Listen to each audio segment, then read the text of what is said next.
আসসালামু আলাইকুম, কেমন আছেন সবাই? আজকে রান্না করতে চলে গেলাম বুটের হালুয়া আর গাজরের হালুয়া। তো ফার্স্টেই আম্মু যখন এটা ব্লেন্ড করে দেয় সিদ্ধ করে, তারপর আমি আমার বাসায় এনে এটাকে কিছুক্ষণ ভেজে নিই। ভেজে নেওয়ার পরে চিনি দিই। চিনি দেওয়ার পরে এটা একটু লিকুইডই হয়ে যায়। আর এখানে আমার 1 কেজি বুটের হালুয়া ছিল, তো আমার সেই তুলনায় পাতিলটা অনেক ছোট হয়ে যায়। তারপর আমি আবার এটাকে চেঞ্জ করে আরেকটা ডিশে দিয়ে নিই। তারপর এই তো অনেক ফুটতেছিল, এর জন্য আমি ঢাকনা দিয়ে রাখছি। অনেকবার ফুটে আমার হাতে চলে আসছে। আর কিছু বাদাম আমি কুচি করে তারপর ঘিয়ে ভেজে তারপর দিয়ে দিয়েছি হালুয়ার মধ্যে। এতে স্মেলটা অনেক ভালো আসে, টেস্টটাও খুব ভালো আসে।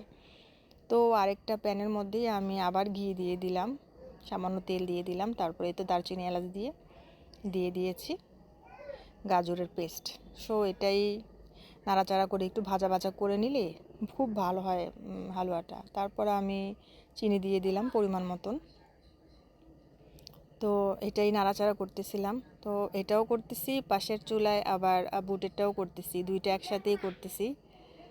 তো অলমোস্ট এটা অনেক নাড়তে হবে, নেড়ে নেড়ে একদম পানিটা শুকাইতে হবে, তারপরে আসল টেস্ট আসবে। যখন এটার গা থেকে একদম তেলটা ছাড়া ছাড়া হয়ে যাবে, তখন এটার টেস্ট খুব ভালো আসে। তো আমি আবার গাজরের হালুয়াটা এটাতে ট্রান্সফার করে নিয়েছি, যেহেতু আমার বুটের ডালের হালুয়াটা রেডি হয়ে গেছে। তারপরে তো লাস্টের দিকে আমি এটা একটু লিকুইড রাখছি, লাস্টের দিকে একটু ঘি দিই। ঘি দেওয়ার পরে জাস্ট অস্থির হয়েছে। তো এটাও আমার সারা দিনের পরিশ্রমের ফাইনাল লুক। খুবই ইয়ামি হয়েছে। তো সবাই আমার জন্য দোয়া করবেন। আল্লাহ হাফেজ।